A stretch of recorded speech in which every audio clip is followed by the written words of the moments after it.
The rain drummed against the windows of Mel's diner, like fingers tapping an old piano, each drop creating its own rhythm against the glass. It was the kind of November evening that settled deep into your bones, carrying with it the weight of approaching winter and the melancholy that comes with shorter days. The neon sign outside flickered intermittently, casting alternating shadows of pink and blue across the wet pavement of this forgotten stretch of highway in upstate New York. Billy Joel pulled his collar higher as he stepped through the glass door, a small bell announcing his arrival with a cheerful ding that seemed almost inappropriate for the somber atmosphere. He wasn't supposed to be here. His driver had taken a wrong turn somewhere near Albany, and now his phone had no signal, leaving him stranded in this time capsule of Americana while his assistant frantically tried to reach him about tomorrow's recording session in the city. The diner was nearly empty, save for a trucker hunched over coffee at the counter and an elderly couple sharing a slice of apple pie in a corner booth. The air carried the familiar sense of grease, coffee, and that indefinable mixture of hope and resignation that seemed to permeate these roadside establishments. Billy chose a booth near the window, sliding across the cracked vinyl seat that had probably welcomed thousands of travelers over the decades. She appeared at his table so quietly he almost didn't notice her approach. The waitress was perhaps in her early 50s, with graying hair pulled back in a practical ponytail and eyes that held the particular weariness of someone who had seen too much of life's disappointments. Her name tag read Rose in faded letters, and her uniform, though clean and pressed, showed the wear of countless shifts spent on her feet. "What can I get you, honey?" she asked, her voice carrying the slight rasp of someone who had spent years calling out orders and making small talk with strangers. There was kindness in her tone, but also a practiced efficiency that suggested she had learned not to invest too much emotion in each interaction. Billy glanced at the laminated menu, its pages yellowed with age and spotted with coffee stains that told stories of countless meals served. "Just coffee, please. Black. And maybe a piece of that apple pie, if it's fresh." Rose smiled, and for a moment the weariness lifted from her features. "Made it myself this morning. My grandmother's recipe. I'll get you the biggest slice." As she walked away, Billy found himself studying her movements. There was a grace to the way she navigated between tables, a fluidity that spoke of someone who had found rhythm in routine. He watched as she poured his coffee from the pot she carried, the stream forming a perfect arc into the white ceramic cup. The trucker at the counter was getting agitated, his voice rising as he complained about the temperature of his food. "This hash is cold as ice," he growled, pushing the plate away with unnecessary force. "What kind of dump are you running here?" Rose approached the counter with measured steps, her demeanor calm despite the man's hostility. "I'm sorry about that. Let me heat it up for you right away." "Forget it," the trucker snapped, throwing a crumpled $5 bill on the counter. "I'll eat somewhere that knows how to cook." As he stomped toward the door, he turned back and added with vicious satisfaction, "No wonder this place is empty. Can't even trust the help to do their job right." The silence that followed his departure was deafening. Billy watched as Rose carefully collected the money and the barely touched plate, her movements now carrying a subtle tremor that betrayed the impact of the man's words. She had probably heard worse, he realized, but that didn't make it any easier to bear. When she returned with his pie, Billy made sure to catch her eye. "This looks incredible," he said with genuine warmth. "The crust is perfect. You really made this yourself?" Rose's face brightened slightly, though the shadow of the earlier interaction still lingered. "Been baking since I was knee-high to a grasshopper. My grandmother taught me. She used to say that food made with love always tastes better, no matter how simple the ingredients." "Smart woman," Billy replied, taking a bite. The pie was exceptional. The apples were tender but not mushy, the spices perfectly balanced, the crust flaky and golden. "This is restaurant quality. Better than restaurant quality." "You're kind to say so," Rose said, but Billy could see she was genuinely pleased by the compliment. Most folks just want to eat and get back on the road. don't usually pay much attention to the baking. Billy set down his fork and looked at her more carefully. How long have you been working here? Oh, going on 15 years now, Rose replied, unconsciously straightening her apron. Started when my husband got sick. Needed the insurance and steady hours. He passed 8 years ago, but I stayed on. It's home now, I suppose.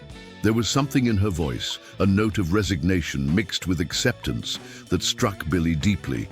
He recognized it as the sound of dreams deferred, of someone who had adapted to circumstances rather than pursuing their original path.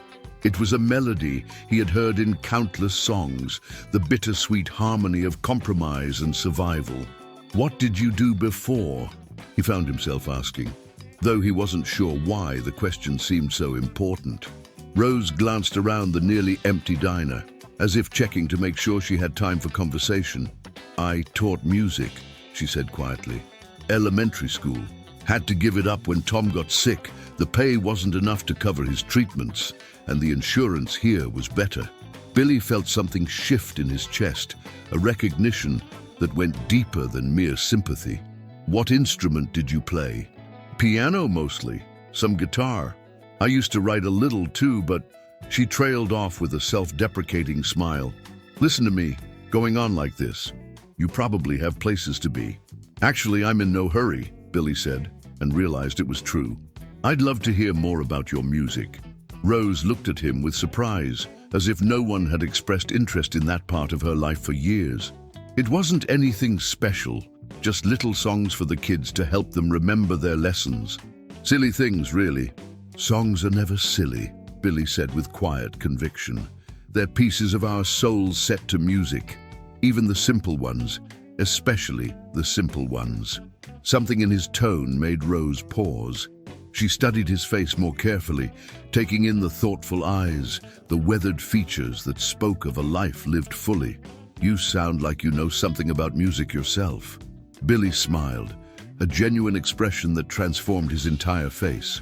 I've been known to pluck a few keys now and then.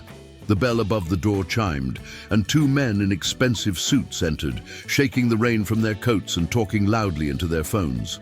They chose a table near the front and immediately began snapping their fingers impatiently for service.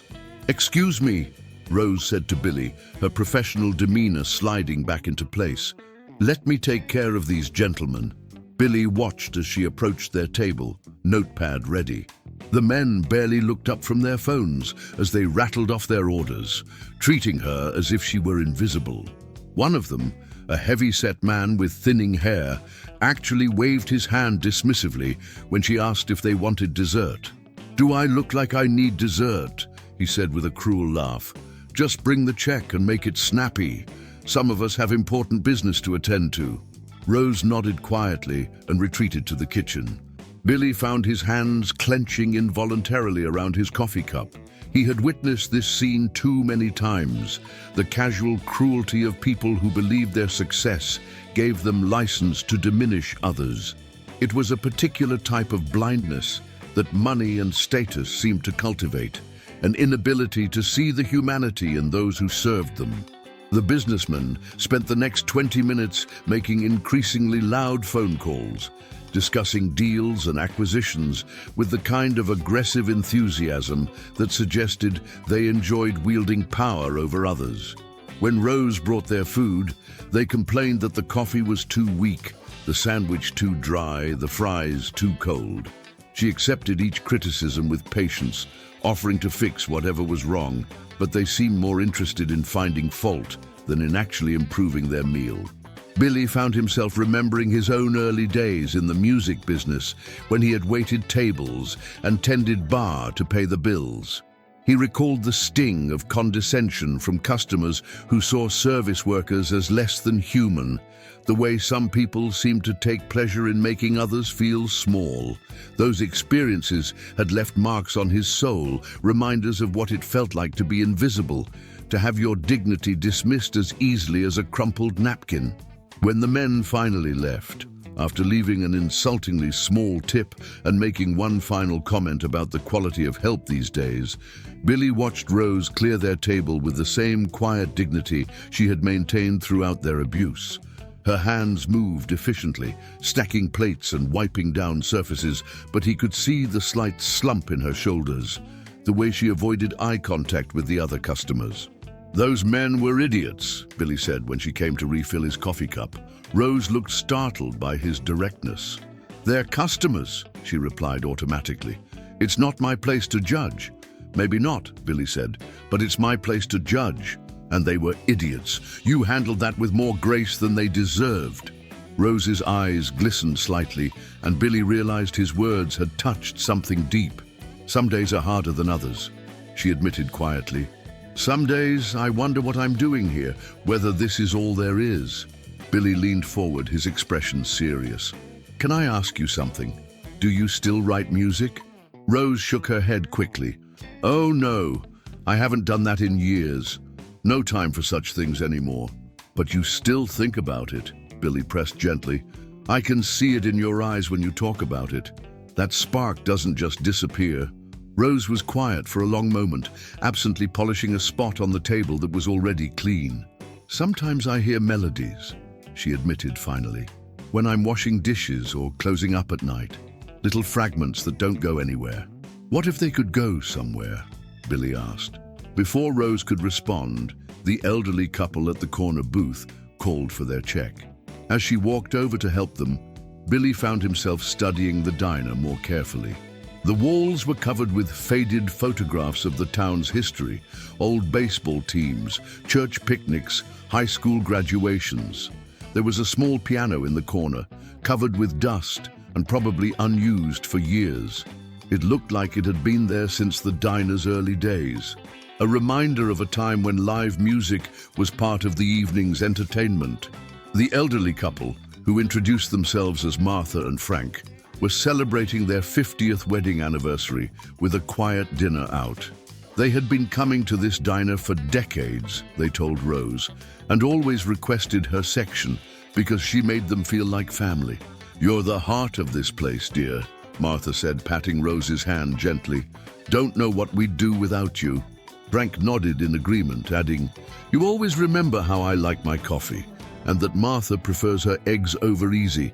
That kind of care is rare these days." Billy watched this exchange with growing interest. Here was proof of Rose's impact, evidence that her kindness and attention to detail had created lasting connections with people. She wasn't just serving food, she was providing comfort, consistency, a sense of belonging in an increasingly impersonal world. After Martha and Frank left, pressing an extra $10 bill into Rose's hand for something special, the diner fell quiet except for the gentle hum of fluorescent lights and the rhythmic tick of an old clock on the wall. Rose began her closing routine, wiping down tables and stacking chairs with the practiced efficiency of someone who had performed these tasks thousands of times. "Rose," Billy called softly, "would you mind sitting with me for a minute? I'd like to hear one of those melodies you mentioned." She looked at him uncertainly. "I couldn't. I mean, it's just humming, really. Nothing worth—" "Please," Billy interrupted gently. "I'm curious about the music that lives inside you." Rose hesitated, then slid into the booth across from him. She was quiet for a moment, her fingers absently tapping a rhythm on the table. Then, almost unconsciously, she began to hum a soft melody. It was simple but haunting, with the kind of honest beauty that comes from genuine emotion rather than technical complexity. Billy found himself leaning forward, captivated. The melody had a quality he rarely encountered anymore. It was completely unpretentious, born from real experience rather than calculated to appeal to any particular audience. When Rose finished, she looked embarrassed, as if she had revealed something too personal. "That was beautiful," Billy said quietly. "Where did that come from?" Rose smiled shyly. "I don't know, really. It just comes sometimes when I'm working late. Usually when I'm thinking about my students, wondering what became of them. Have you ever put words to it?" "Oh, no. I wouldn't know how to begin. I was never much of a poet." Billy studied her face, seeing past the weariness to the creative spirit that still burned beneath the surface. "What if I told you that melody is one of the most moving things I've heard in years? Rose laughed softly, but there was no real mirth in it. "You're very kind, but I know what I am. I'm a waitress in a diner who used to teach music to children. That's not nothing, but it's not special." "What if I told you I disagree?" Billy said. "What if I told you that genuine emotion is the rarest and most valuable thing in music, and you have it in abundance?" Something in his tone made Rose look at him more carefully. "You really do know about music, don't you? You're not just being polite." Billy was quiet for a moment, considering how much to reveal. "I've been in the music business for most of my life. I've heard thousands of songs, worked with countless musicians, and I'm telling you that what you just shared has something most professional songwriters spend their whole careers trying to find." Rose's eyes widened. "You're in the music business, like professionally." "You could say that," Billy said with a gentle smile. "And I'd like to make you an offer if you're interested in hearing it." "What kind of offer?" Rose asked, her voice barely above a whisper. Billy glanced toward the dusty piano in the corner. "Is that thing still in tune?" I think so. The owner's son comes in sometimes and fiddles with it." "Why?" "Because I'd like to hear that melody properly, and maybe help you find some words for it." Rose shook her head quickly. "I couldn't. I haven't played in front of anyone in years. My fingers probably don't even remember how." "Music is like riding a bicycle," Billy said gently. "You never really forget. And besides, I'm not anyone. I'm just a guy who got lost in the rain and found something beautiful in an unexpected place." For a long moment, Rose sat in silence, her internal struggle visible on her face. Billy could see her weighing years of buried dreams against the practical realities of her life. Hope against the fear of disappointment. "What if I'm terrible?" she asked finally. "What if you're wonderful?" Billy countered. "What if you're exactly what the world needs to hear right now?" Rose took a deep breath, then stood up slowly. "Okay," she said quietly, "but only because those people tonight made me remember why I used to love music so much. It was the one thing that always made me feel like I mattered." Billy followed her to the piano, pulling over a chair so he could sit beside the bench. Rose lifted the cover, revealing keys that were yellowed with age but had been lovingly maintained. She pressed middle C tentatively, and the note rang out clear and true. "It's in better shape than I expected," she murmured, running her fingers across the keys in a gentle scale. Her touch was careful but confident, muscle memory reasserting itself after years of dormancy. "Now," Billy said softly, "play that melody you were humming." Rose positioned her hands over the keys, took another deep breath, and began to play. The melody flowed from the piano like water finding its natural course, simple but profound in its emotional directness. Billy found himself closing his eyes, letting the music wash over him. It reminded him of why he had fallen in love with music in the first place, not for fame or success, but for moments like this, when sound became emotion and emotion became connection. When Rose finished, she kept her hands on the keys, afraid to break the spell. "I used to play that for my husband when he couldn't sleep," she said quietly. The chemo made him restless, anxious. This always calmed him down. Billy felt his throat tighten. "It's perfect," he said. "It's absolutely perfect, just as it is. But I think it wants words. I think it's been waiting for words all this time." "What kind of words?" Rose asked. Billy was quiet for a moment, letting the melody replay in his mind. "What did you used to tell your students about music? What was the most important thing you wanted them to understand?" Rose smiled, and for the first time since he had met her, Billy saw her face completely transform. The weariness fell away, replaced by the passionate enthusiasm of a born teacher. "I used to tell them that music is the language we use when regular words aren't enough," she said. "When you're too happy, too sad, too scared, too excited, that's when you need music to say what your heart is feeling." "That's beautiful," Billy said. "That's exactly what this melody is doing. It's saying what words can't say about love, about loss, about the kind of quiet strength that keeps going even when everything seems impossible." Rose looked at him with surprise. How did you know that's what I was thinking about when I wrote it? Because that's what all the best music is about, Billy said. The things that matter most are universal. Your melody doesn't just belong to you, it belongs to everyone who has ever loved someone they had to let go. They sat in comfortable silence for a moment, both lost in their own thoughts. Outside, the rain had softened to a gentle patter, and the neon sign had stopped flickering, casting steady pink light across the empty parking lot. "Can I ask you something?" Rose said suddenly. "Of course. What's your real name? I know you told me, but I have a feeling you're more than just someone who got lost in the rain." Billy smiled, recognizing that Rose was more perceptive than he had initially realized. "My name is Billy Joel. I'm a pianist and songwriter. You might have heard some of my songs on the radio." Rose stared at him for a long moment, then began to laugh, not mockingly, but with genuine delight. "Billy Joel, of course. I should have recognized the voice, the way you talk about music. My students used to love Piano Man. We sang it at every spring concert. And yet you're sitting here telling me your melody isn't special," Billy said with amusement. "Do you have any idea how many professional songwriters would give anything to write something that pure?" Rose shook her head in amazement. "I can't believe Billy Joel is sitting in my diner talking about my silly little song." "It's not silly," Billy said firmly. "And I have a proposition for you. What if we finished it together? What if we took your melody and found the words it's been waiting for?" "You want to write a song with me?" Rose asked, her voice filled with disbelief. "I want to help you write the song you've already started," Billy corrected gently. "This is your creation. I'm just offering to help you bring it into the world." Rose was quiet for a long time, staring at the piano keys as if they held the answers to all her questions. What would happen to it? I mean, if we actually wrote something together?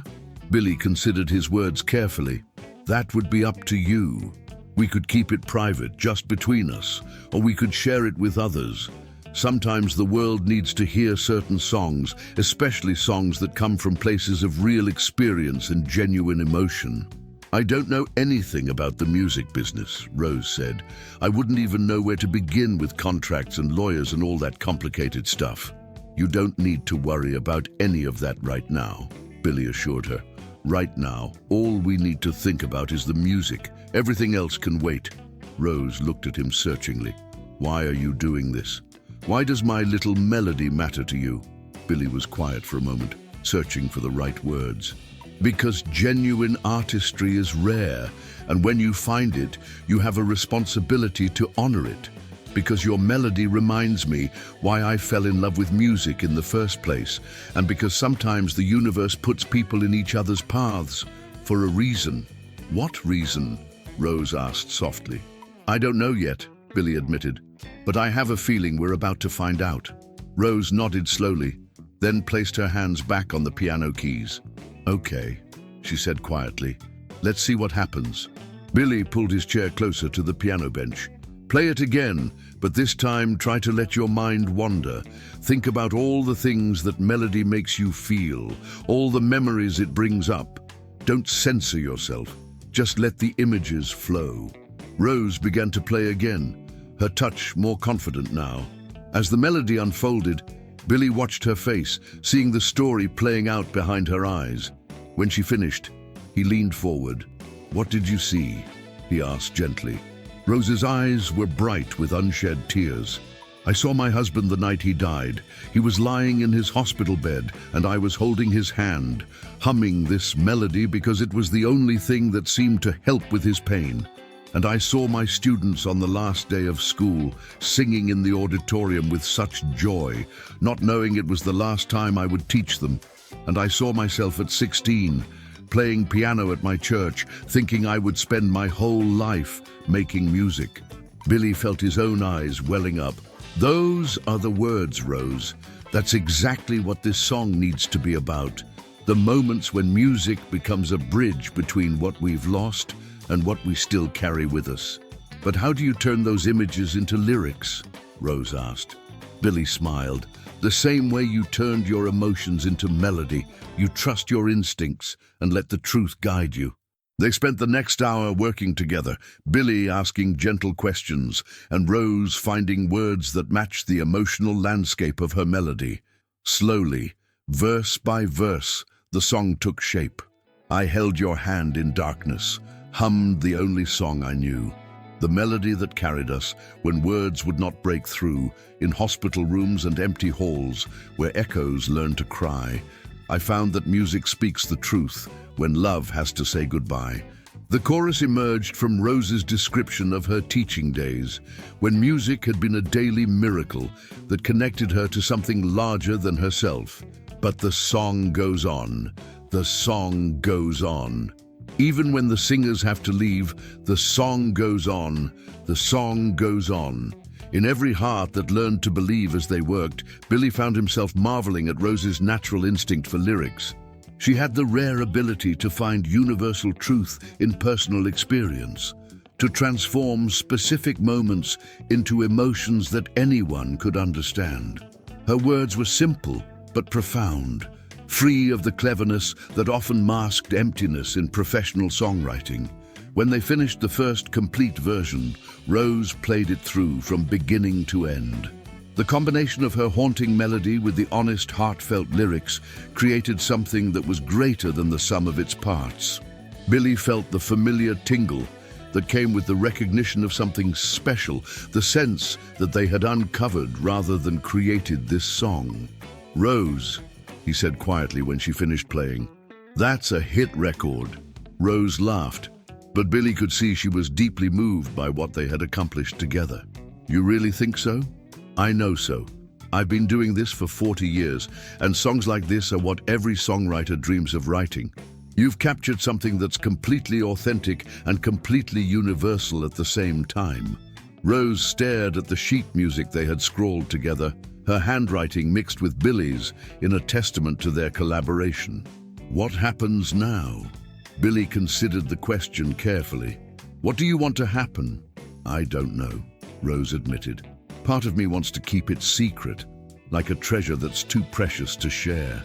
But another part of me thinks about all the people who might need to hear it, people who are sitting with dying loved ones, or who have had to give up dreams they thought would last forever." "Both impulses are valid," Billy said. "But I will say this, songs like this have a way of finding the people who need them most. Sometimes our job as artists isn't to protect our work, but to trust it to do what it was meant to do in the world." Rose nodded thoughtfully. "If we did share it, how would that work? I mean, I'm not a performer. I've never even been in a recording studio." "You don't have to be a performer to be a songwriter," Billy said. "Some of the best songs in the world were written by people who never intended to sing them publicly. And as for recording studios, well," he smiled mysteriously, "let's just say that's not something you need to worry about." "What do you mean?" Billy stood up and walked to the window, looking out at the rain-soaked parking lot. "I have a studio at my house, professional quality, better than most commercial facilities. If you wanted to make a proper recording of this song, we could do it there. No pressure, no record company executives, just us and the music." Rose's eyes widened. "You would do that? You would record my song?" "Our song," Billy corrected gently. "And yes, I would be honored to help you record it. I think the world needs to hear what we've created together." Rose was quiet for a long time, absently running her fingers over the piano keys. "Can I ask you something personal?" "Of course. Why does this matter to you so much? You're Billy Joel. You could collaborate with anyone in the music industry. Why spend your time with a waitress from upstate New York?" Billy turned back to face her, his expression serious. "Because authenticity is the rarest commodity in the music business, and you have it in abundance. Because your story, the sacrifices you've made, the strength you've shown, the way you've kept your humanity despite everything life has thrown at you, that's a story the world needs to hear." He paused, gathering his thoughts. "But also because you remind me of why I started making music in the first place. Not for fame or money or recognition, but because music has the power to connect us to something larger than ourselves. Your melody did that for me tonight. It reminded me that the best songs aren't written, they're discovered. Rose wiped away a tear that had escaped down her cheek. I don't know what to say. Say yes, Billy said simply. Say yes to the possibility that your gift matters.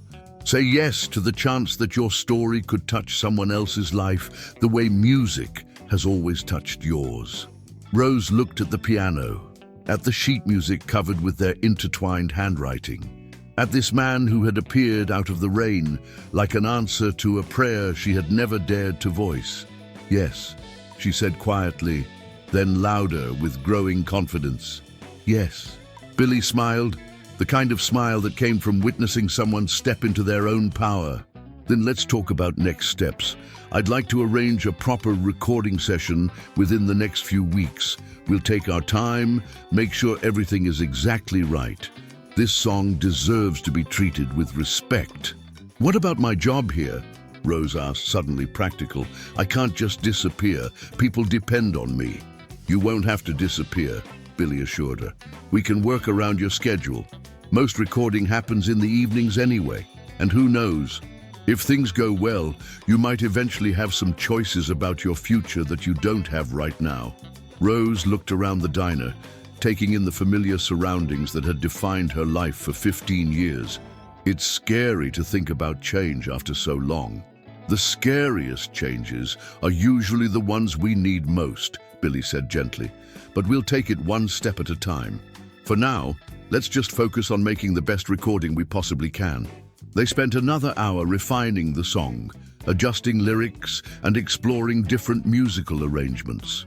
Billy suggested adding some subtle orchestration, strings that would underscore the emotional peaks without overwhelming Rose's delicate melody. Rose had never thought about such things, but she found herself excited by the possibilities Billy described. As they worked, Billy found himself thinking about the strange serendipity that had brought him to this place. If his driver hadn't gotten lost, if he hadn't stopped at this particular diner, if Rose hadn't been working tonight, any number of small changes could have prevented this meeting. It reminded him that the most important moments in life often arrived unannounced, disguised as ordinary circumstances. When they finally finished for the evening, Billy carefully folded the sheet music and handed it to Rose. Keep this safe, he said. It's the birth certificate of something beautiful. Rose clutched the pages to her chest. I still can't believe this is real. I keep thinking I'm going to wake up and find it was all a dream. It's real, Billy assured her. And it's just the beginning. I'm going to give you my contact information, and I want you to call me tomorrow evening when you get off work. We'll start making concrete plans for the recording. Billy wrote his personal phone number on a napkin, along with his email address. Rose stared at the napkin as if it contained the secrets of the universe. Billy Joel's phone number, she murmured. My students will never believe this. Tell them, Billy said. Tell them that their music teacher never stopped being a musician, even when life took her down a different path. Tell them that dreams deferred aren't dreams destroyed. As Billy prepared to leave, his driver had finally tracked him down and was waiting outside. Rose grabbed his arm gently.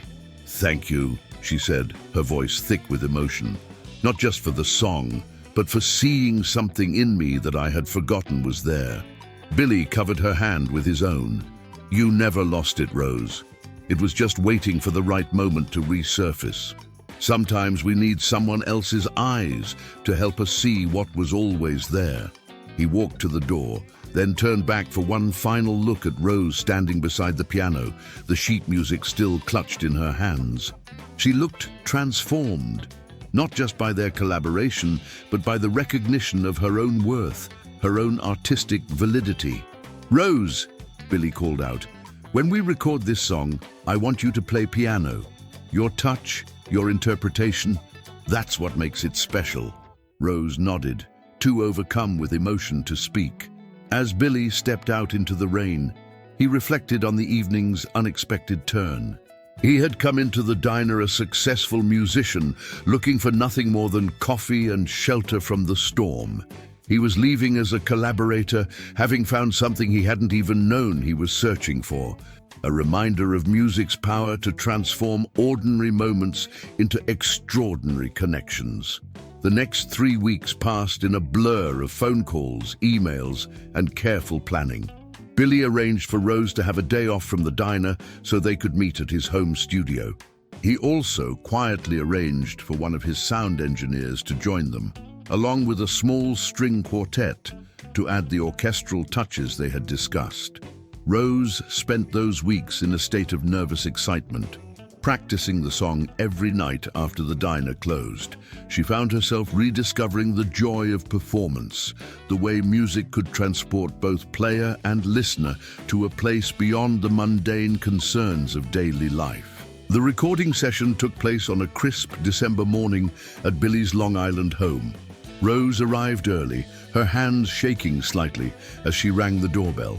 When Billy answered, wearing jeans and a comfortable sweater, his smile immediately put her at ease. "Ready to make some magic?" he asked, leading her through his home to the studio in the basement. Rose gasped when she saw the setup. The studio was beautifully appointed, with warm wood paneling and state-of-the-art equipment that somehow managed to look inviting rather than intimidating. A gorgeous grand piano sat in the center of the room, surrounded by microphones and baffles. The string quartet, 2 violins, a viola and a cello, were already setting up in one corner. "This is incredible," Rose breathed. "It's like a musical cathedral." Billy introduced Rose to the other musicians, all of whom greeted her warmly and expressed genuine enthusiasm about the song. When Billy played them the demo he and Rose had recorded on his phone that night in the diner, the quartet members exchanged knowing looks. "This is special," said the lead violinist, a woman named Sarah who had played on countless recordings. "You can feel the authenticity in every note." The recording process took most of the day, but it never felt rushed or pressured. Billy guided Rose through multiple takes, helping her find the perfect balance between technical precision and emotional expression. The string quartet added layers of beauty that elevated the song without overwhelming its intimate character. During a break, while the engineer was adjusting levels, Rose found herself alone with Billy at the piano. "I never imagined I would be here," she said quietly. 6 months ago, if someone had told me I would be recording a song with Billy Joel, I would have recommended therapy." Billy laughed. 6 months ago, if someone had told me I would find my next collaborator working the night shift at a diner in upstate New York, I would have recommended therapy too. Funny how life works." "What happens after today?" Rose asked. "I mean, we'll have this beautiful recording, but then what?" Billy considered the question carefully. "That depends partly on you and partly on the song itself. I have some ideas, but I want to see how you feel once we have the finished product." When they finally completed the recording, Billy played it back on the studio monitors. The song filled the room with its quiet power, Rose's piano providing the foundation, while the strings painted emotional colors around her melody and vocals. Her voice, untrained but utterly sincere, carried the lyrics with a conviction that no amount of technical skill could replicate. When the last note faded, the room was silent for a long moment.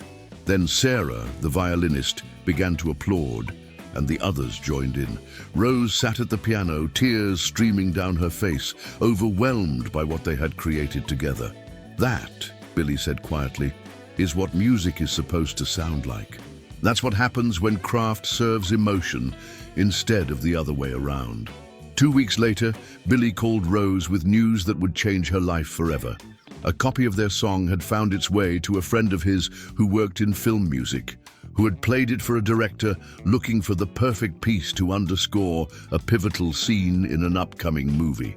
The director had been so moved by the song that he wanted to license it for his film, which was already generating significant awards buzz. "They want to use our song?"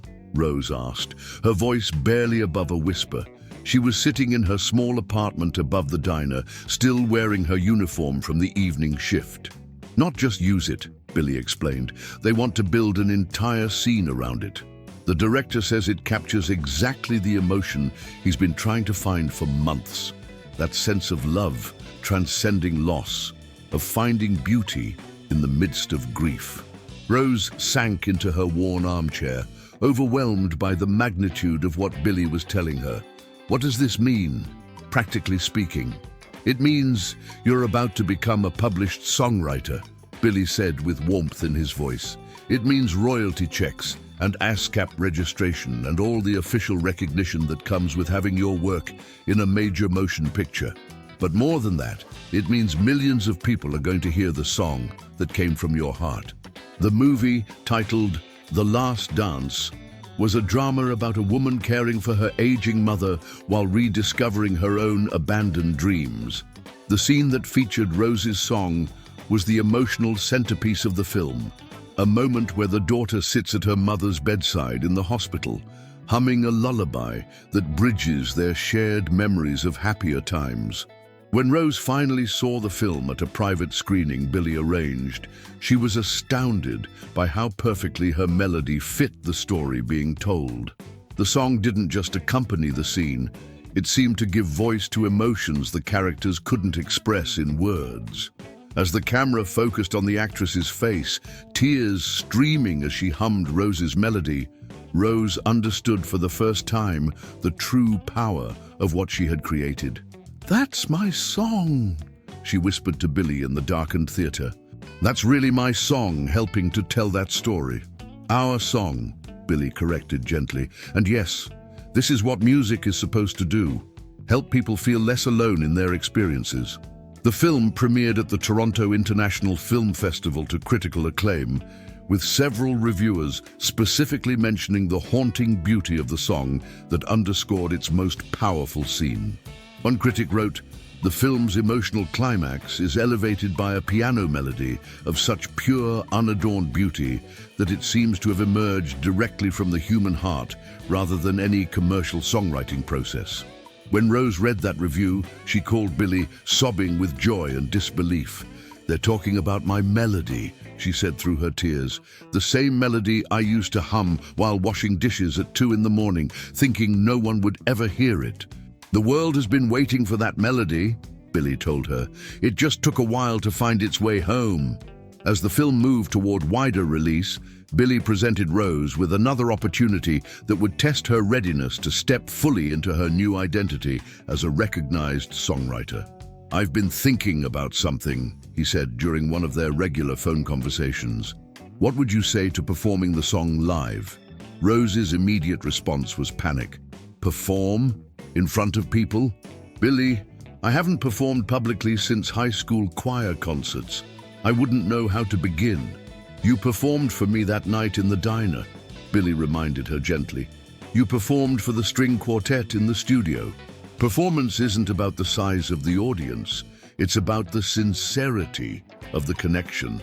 Billy explained that he had been invited to play a benefit concert for music education programs in underfunded schools, a cause that had particular meaning for Rose given her teaching background.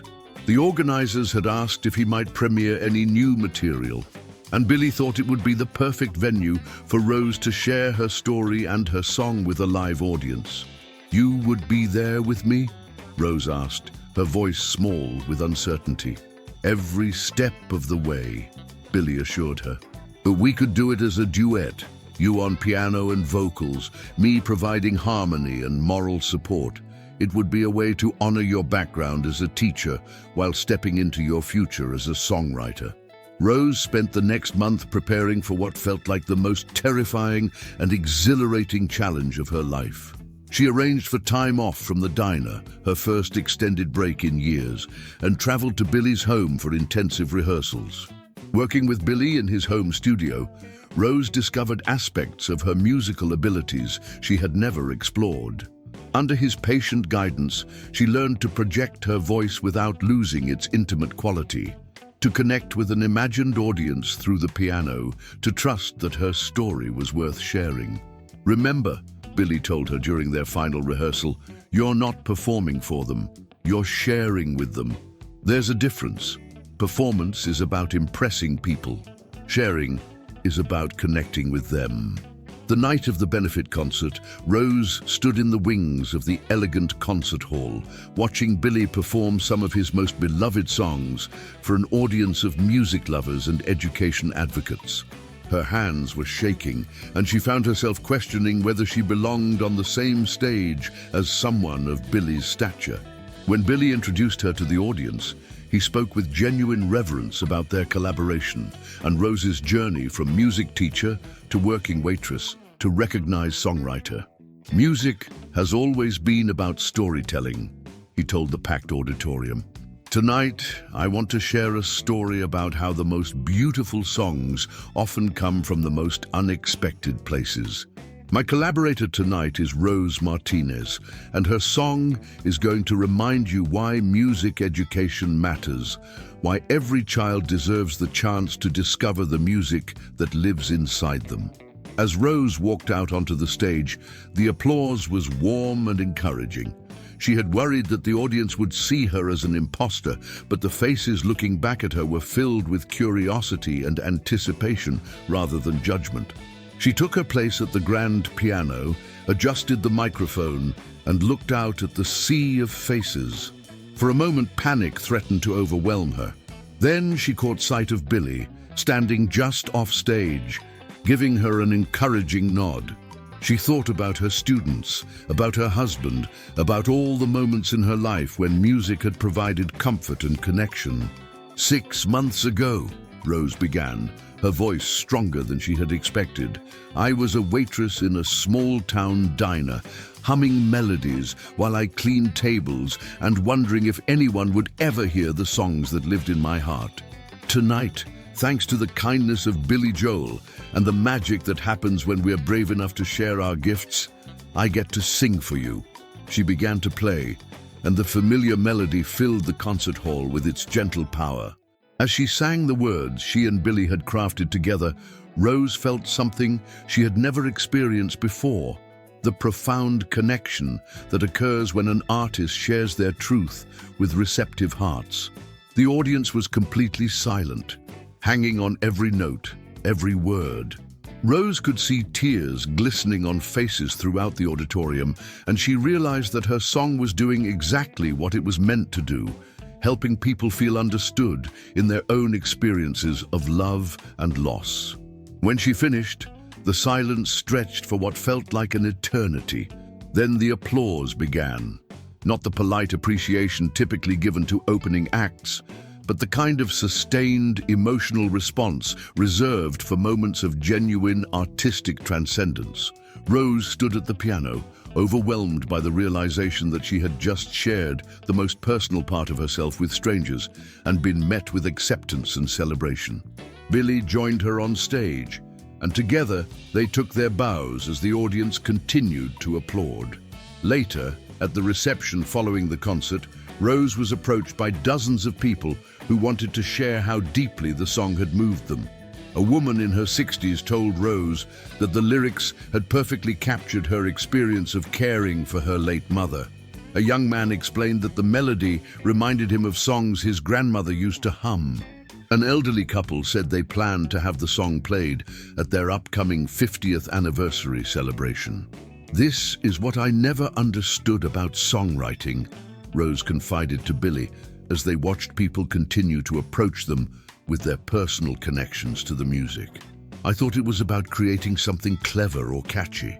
I never realized it was about creating a bridge between your heart and someone else's. Now you're beginning to understand why music matters so much, Billy replied. It's not about the songwriter or even the song itself. It's about the space that opens up between souls when we hear something that speaks to our shared humanity. In the months that followed, Rose's life transformed in ways she could never have imagined. The Last Dance became a surprise hit film, earning several Academy Award nominations, including Best Original Song for Rose and Billy's collaboration. Though they didn't win the Oscar, losing to a song from a major studio musical, the nomination itself was a vindication of everything Rose had never dared to hope for her musical gifts. The success brought opportunities Rose had to learn to navigate carefully, Record labels expressed interest in signing her, music publishers wanted to acquire her catalog, and other artists began requesting songs. With Billy's guidance and the help of an entertainment lawyer he recommended, Rose began to build a sustainable career as a songwriter while maintaining her authenticity and artistic integrity.